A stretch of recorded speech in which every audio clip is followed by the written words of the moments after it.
New footage has been released showing Russian armored combat vehicles destroyed by Ukrainian drones and artillery near the city of Pokrovsk in Donetsk region.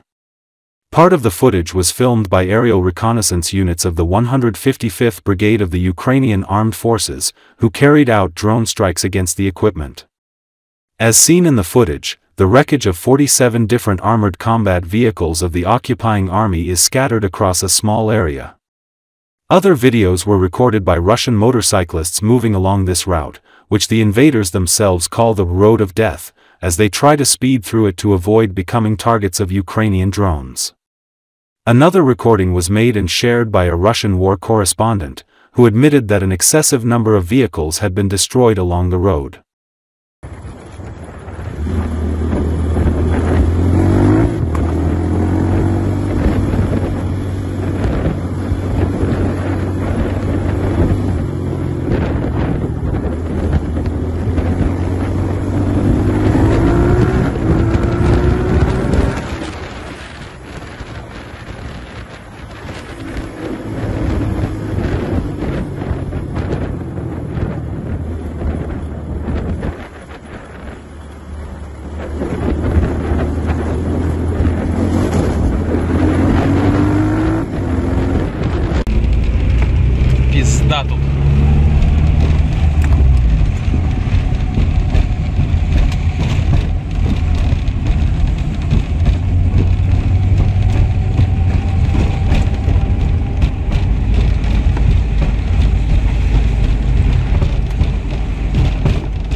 A Leopard 2A4 tank belonging to the 155th Mechanized Brigade of the Armed Forces of Ukraine have fired on a multi-story building in the southern part of Pokrovsk in Donetsk region where Russian occupying troops were attempting to gather.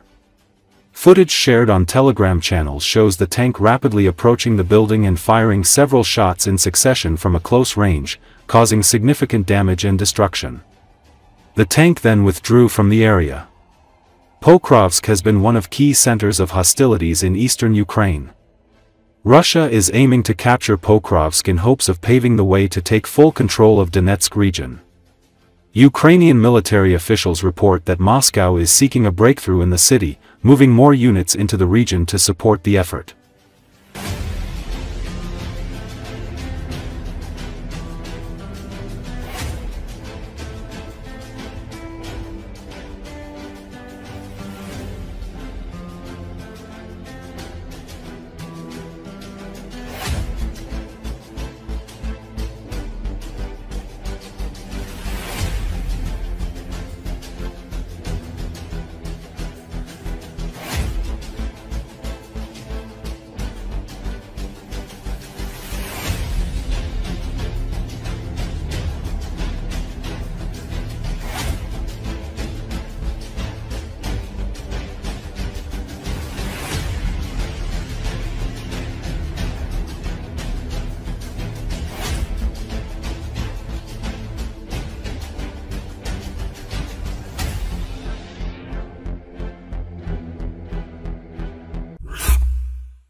Soldiers of the 412th Nemesis Regiment of the Unmanned Systems Forces under the Ukrainian Army have intercepted and destroyed Russian Army's fuel storage sites, equipment and material depots, and field ammunition stockpiles along the entire front line.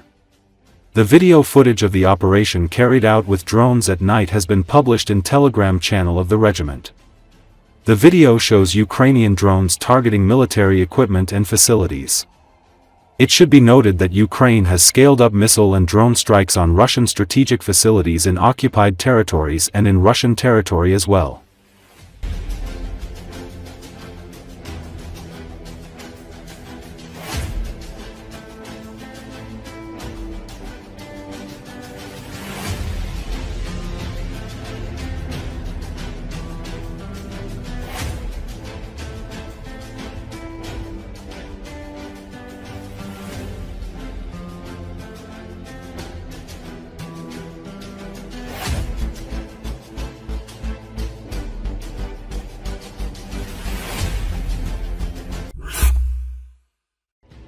U.S. President Donald Trump is prepared to lift the restriction preventing the Ukrainian armed forces from launching strikes on Russian territory using American-made long-range weapons. Sources told the Wall Street Journal that he told Ukrainian President Volodymyr Zelensky this at a meeting held on the sidelines of the UN General Assembly in New York on September 23. At the meeting, Zelensky asked Trump to provide more long-range missiles and authorize the use of such weapons to strike targets in Russia. Trump responded that he was open to the idea, but made no commitments, U.S. and Ukrainian officials told the publication. According to The Telegraph and Axios, Zelensky requested Tomahawk cruise missiles, which have a range of over 2,400 kilometers. The publication sources said that Ukrainian officials will travel to Washington next week for talks with Defense Secretary Pete Hegseth. As a reminder, in an interview following his meeting with Trump, Zelensky said the U.S. president had responded favorably to his request for long-range cruise missiles, which would allow Kiev to strike targets in Moscow.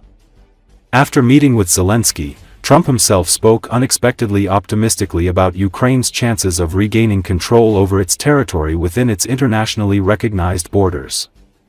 Trump said he fully understood the military and economic situation in Ukraine and Russia, and believed that Ukraine, with the support of the European Union, has every opportunity to fight and recover all of its territory in its original form. With time, patience, and financial support from Europe, and particularly NATO, restoring the original borders where this war began is a very real option. Why not? He added. The U.S. president went on to write that Russia had been pointlessly waging a war for 3.5 years that a true military force could win in less than a week, and that this made Russia look like a colossus with feet of clay. When the people of Moscow and all the major cities, towns and areas across Russia learn what's really going on with this war, that it's nearly impossible for them to get gas because of the long lines that form, and all the other things that are going on in their war economy, where most of their money is being spent fighting Ukraine, which has a great spirit and is only getting better, Ukraine will be able to get their country back to its original form and, who knows, maybe even go further. Trump added. The American president believes that Russia, and Putin in particular, are in deep economic trouble, so now is the time for Ukraine to act. At the same time, he wished both Ukraine and Russia all the best. We will continue to supply weapons to NATO so that NATO can do with them whatever it wants. Good luck to everyone. Trump concluded.